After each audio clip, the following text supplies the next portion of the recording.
వీళ్ళందర్నీ ఆనందంగా ఉంచాలని ఈ పెళ్లికి ఒప్పుకున్నాను. నువ్వు ఎప్పటికీ రాకపోయేసరికి ఇంకెప్పటికీ రావేమో అని ఈ నిర్ణయం తీసుకున్నాను. నన్ను క్షమిస్తావు కదా భాను?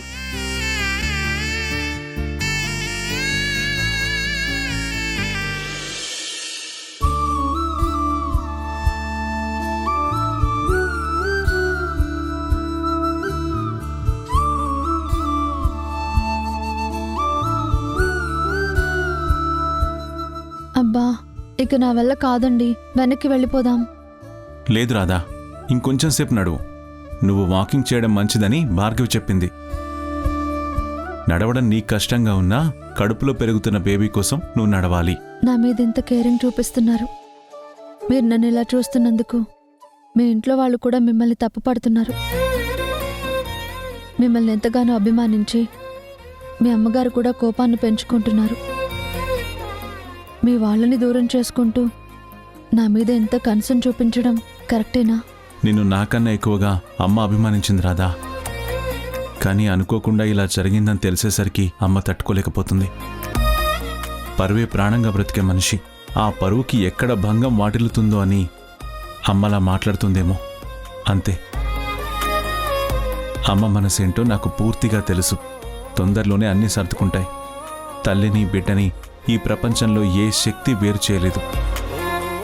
అలాగే నిజమైన ప్రేమని ఎవ్వరూ దూరం చేయలేరు. అన్నయ్య ఎలా ఉన్నారు? హే, బావున్నాన్రా. మీరెలా ఉన్నారు? మీరుండగా మాకేమన్నయ్య, మేం బానే ఉంటాం. ఏంటి, ఎక్కడికి వెళ్తున్నారు? మీ ఇంటికే వస్తున్నామన్నయ్య. ఈలోపు మీరే ఎదురుపడ్డారు. వదిన, మీ ఆరోగ్యం ఎలా ఉంది? వీళ్ళను గుర్తుపట్టలేదు కదా? వీళ్ళు మనకి బాగా తెలిసిన వాళ్ళు. ఈ ఊర్లోనే ఉంటారు. జాహ్నవి, గీత. అవును వదినా, ఇక్కడ పొలం పనులు చేసుకుంటూ బతకడమే మా బతుకు అనుకున్నాం. మీరు వచ్చి ఒక మాట చెప్పాకే మా జీవితాల్లో వెలుగొచ్చింది. అన్నయ్య మమ్మల్ని చదివిస్తున్నారు. ఇప్పుడు మేం చదువుతున్నాం.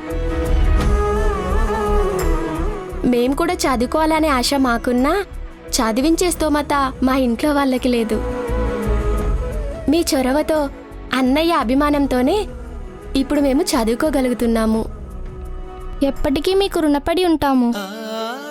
విన్నావు కదా రాధా, నువ్వు ఈ ఊరొచ్చిన దగ్గర నుంచి నీ వల్ల ఇక్కడ అందరికీ మంచి జరిగింది. అందుకే నువ్వంటే ఈ ఊరికి అంత అభిమానం. అవన్నీ నీకు గుర్తుకు రావాలని మేమందరం కూడా కోరుకుంటున్నాం. నా గతాన్ని నేను మర్చిపోయినా ఆ గతం తాలూకు గుర్తులు మీరు అనుక్షణం నాకు గుర్తు చేస్తూనే ఉన్నారు. కానీ ఎందుకో అవి నా ఊహకు కూడా అందడం లేదు. అన్నయ్య మీ పక్కనుండగా మీకు ఎలాంటి బాధ ఉండదు. అన్ని విషయాలు మాకు చెప్పారు. మీకు ఇలా అయినందుకు మాకు బాధగానే ఉంది. కానీ ఒక్కటొదినా, తప్పకుండా మీకు గతం గుర్తొస్తుంది. మళ్ళీ మీరు అన్నయ్య సంతోషంగా ఉంటారు. మీకోసం మేమిద్దరం కలిసి ఒక గిఫ్ట్ తీసుకొచ్చాం. తీసుకోండి. నాకా?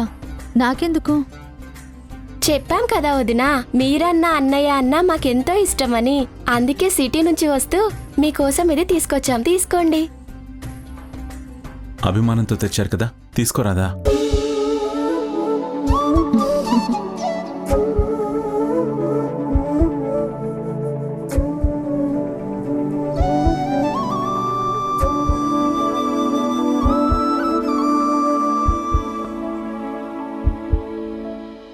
మాకన్ని సంగతులు తెలుసని చెప్పాను కదా. మీకు పుట్టబోయే బిడ్డకి ఫస్ట్ గిఫ్ట్ మాదే అవ్వాలి. అందుకే ఇది తీసుకొచ్చాం. బాగుందా? చాలా బాగుంది. నా కడుపులో పెరుగుతున్న రూపం ఇంకా బయట ప్రపంచాన్ని చూడకముందే తన కోసం ఆశించే మనుషులు ఇలా ఉన్నారని తెలిస్తే వినడానికి, ఊహించడానికి కూడా చాలా బాగుంది. నేను అమ్మనవుతున్నానన్న ఆనందంతో చెప్తున్నాను. నా బిడ్డ కోసం వచ్చిన మొదటి గిఫ్ట్ ఇది. నిజంగా చాలా బాగుంది.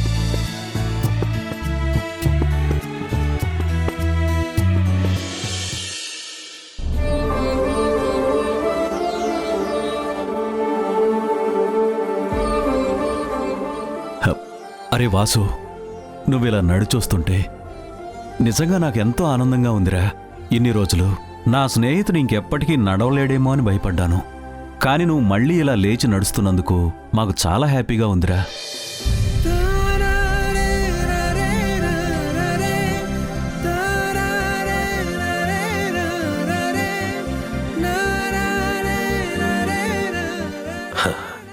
నాకు యాక్సిడెంట్ అయ్యి హాస్పిటల్లో ఉన్నప్పుడు ఇక్కడికొచ్చిన దగ్గర నుంచి మీరందరూ చంటి బిడ్డను చూసుకున్నట్టు చూసుకున్నారు. నాకంటే అదృష్టవంతుడు ఎవరు ఉండడు కూడా. అదంతా ఒక ఎత్తు అయితే ఇవాళ నేను లేచి నిలబడి నడవగలుగుతున్నానంటే దానికి కారణం మాత్రం నా కూతురు నీలిమనే. అవును, అవునన్నయ్య, మీ భాను మిమ్మల్ని ఎలాగైతే చూసుకునేదో నీలిమ కూడా మిమ్మల్ని అలాగే చూసుకుంటుంది. అవునమ్మా. ఒక విధంగా భాను తాను వెళ్ళిపోతూ ఆ స్థానంలోకి నీలిమని పంపించిందా అన్నట్టు నీలిమ మనని మార్చింది. భాను గురించి నాన్న ఎంతగా ఆలోచించేవారో ఇప్పుడు నీలిమ గురించి కూడా అంతగానే ఆలోచిస్తున్నారు. నీలిమ కూడా మారిపోయి మళ్ళీ నాన్నని నిలబెట్టడం అందరికీ ఆనందంగానే ఉంది.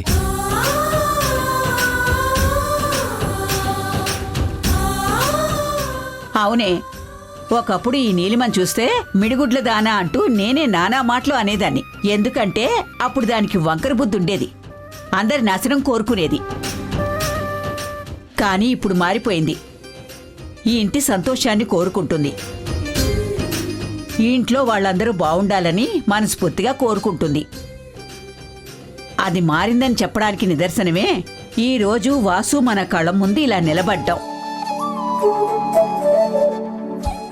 ఒసై నీలిమా, ఇన్నాళ్ల తర్వాత నీ మీద నాకు అభిమానం పుట్టింది. బామ్మ, అప్పుడు మీరు నన్ను తిట్టినా నా మంచి కోసమే చెప్పారని నాకిప్పుడు అర్థమైంది. మంచి ఎప్పుడు మంచే చేస్తుందని మీరు చెప్పిన మాట ఇప్పటికి నాకు అర్థమైంది. అది సరే మావయ్య, ఇంతకీ మీరు ఇంత పొద్దున్నే ఎక్కడికి బయలుదేరారు? మావయ్య ఈ రోజు నుంచి మళ్ళీ డ్యూటీలో జాయిన్ అవుతున్నారమ్మా.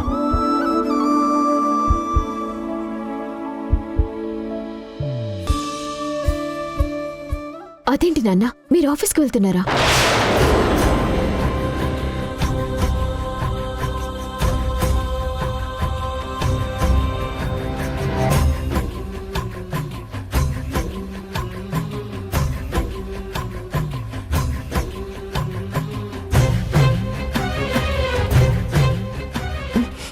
ఏమన్నావమ్మా?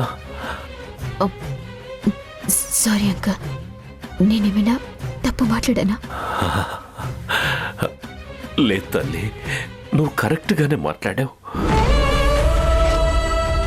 నువ్వు నన్ను నాన్న అని పిలుస్తుంటే నా బంగారు తల్లి పిలుస్తున్నట్టుగానే అనిపిస్తోందమ్మా. దేవుడు నాకొక కూతుర్ని దూరం చేసి నీ రూపంలో నాకొక కూతుర్ని దగ్గర చేశాడమ్మా. ఇక నుంచి నువ్వు నన్ను నాన్న అనే పిలువు. నేను నీకు నాన్ననేరా.